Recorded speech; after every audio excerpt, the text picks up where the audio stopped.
آقا کے وفادار ہے علماء دیوبند، اسلام کے غمخوار ہے علماء دیوبند۔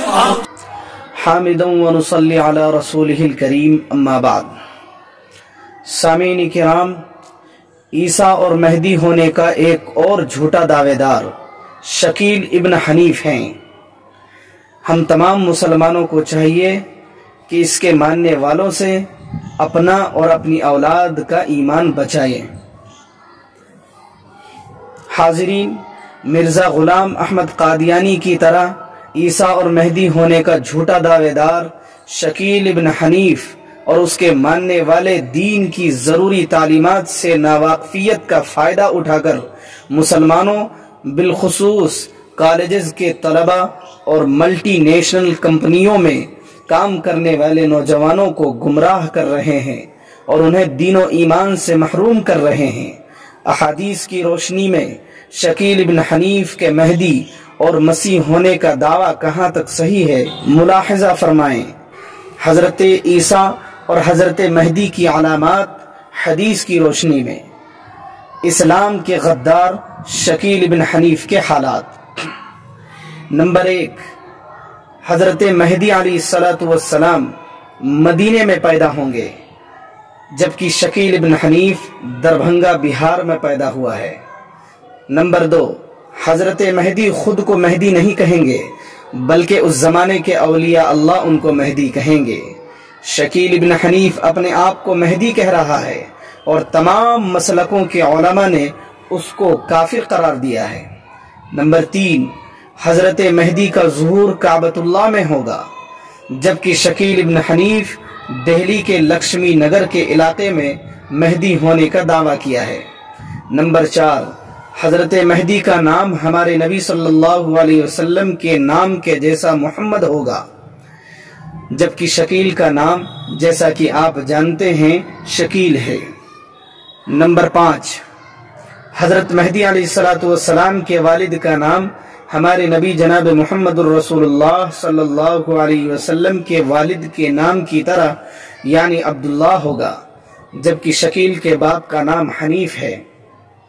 نمبر 6، حضرت مہدی سادات گھرانے سے ہوں گے، یعنی وہ سید ہوں گے، جبکہ شکیل کے خاندان اور حسب و نسب کا کوئی عطا پتہ نہیں ہے۔ نمبر 7، حضرت مہدی ظہور کے بعد تقریباً 9 سال حکومت کریں گے، جبکہ شکیل ابن حنیف کو دعوے کے کم از کم 15 سال ہو گئے۔ حکومت کرنا تو بہت دور کی بات ہے، کسی دیہات میں سر اٹھا کر بھی نہیں چل سکتا، اور اب تک زندہ بھی ہے۔ نمبر 8، قرآن مجید میں حضرت عیسیٰ علیہ السلام کا لقب مسیح ذکر کیا گیا ہے، جبکہ شکیل ابن حنیف کے چیلے چپاٹوں اور ان کے ماننے والے اس ملعون کو حضرت جی کہتے ہیں۔ نمبر 9، حضرت عیسیٰ علیہ السلام بغیر باپ کے پیدا ہوئے، جبکہ آپ جانتے ہیں کہ شکیل کے باپ کا نام حنیف ہے، یہ اپنے باپ سے پیدا ہوا ہے۔ نمبر 10، حضرت عیسیٰ علیہ السلام کی والدہ کا نام مریم ہے، جبکہ شکیل بن حنیف کی ماں کا نام یہ نہیں ہے بلکہ کچھ اور ہے۔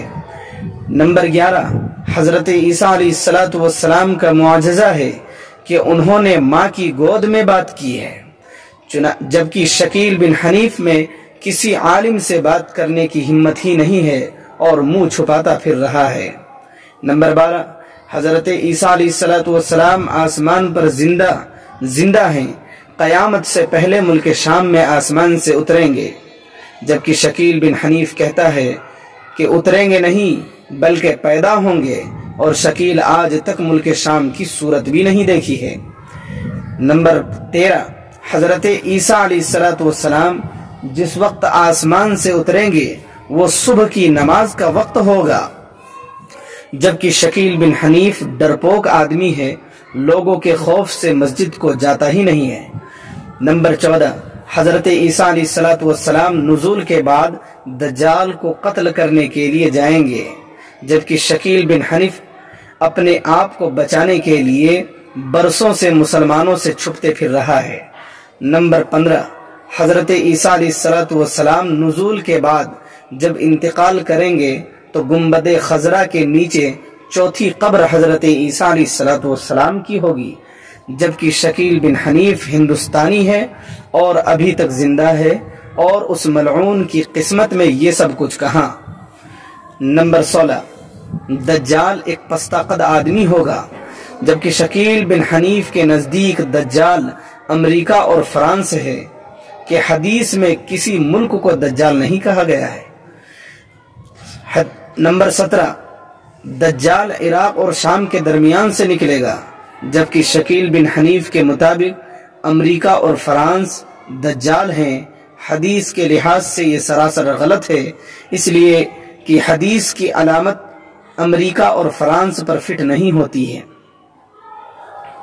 نمبر 18، دجال کی پیشانی پر کافارا یعنی کافر لکھا ہوگا، جسے ہر مومن پڑھ سکے گا، خواہ لکھنا جانتا ہو یا نہ جانتا ہو، جبکہ شکیل بن حنیف امریکہ میں سے کا اور فرانس میں سے فر کو ملا کر کہتا ہے کہ کافر بن گیا۔ نمبر 19، دجال بائیں آنکھ سے کانا ہوگا، جبکہ شکیل بن حنیف کے نزدیک دجال کی آنکھ کا مطلب سیٹلائٹ ہے۔ نمبر 20، دجال کا خاتمہ حضرت عیسیٰ علیہ السلام مقام لد پر کریں گے، جبکہ شکیل بن حنیف کو جب بند کمرے سے نکلنے کی ہمت ہی نہیں ہے تو وہ کیا خاک دجال کا مقابلہ کرے گا؟ اس لیے مسلمانوں کی تمام دینی جماعتوں کے مفتیان کرام کے متفقہ فتویٰ کے مطابق یہ شخص اور اس کو عیسیٰ اور مہدی ماننے والے لوگ مسلمان نہیں بلکہ مرتد اور دائرے اسلام سے خارج ہیں۔ اس فتنے سے بچنا اور اپنے دوسرے مسلمان بھائیوں کو بچانا ہمارا دینی اور ایمانی فریضہ ہے۔ اللہ ہمیں کہنے آپ کو سننے سے زیادہ عمل کرنے کی توفیق عطا فرمائے۔ وما علینا الا البلاغ۔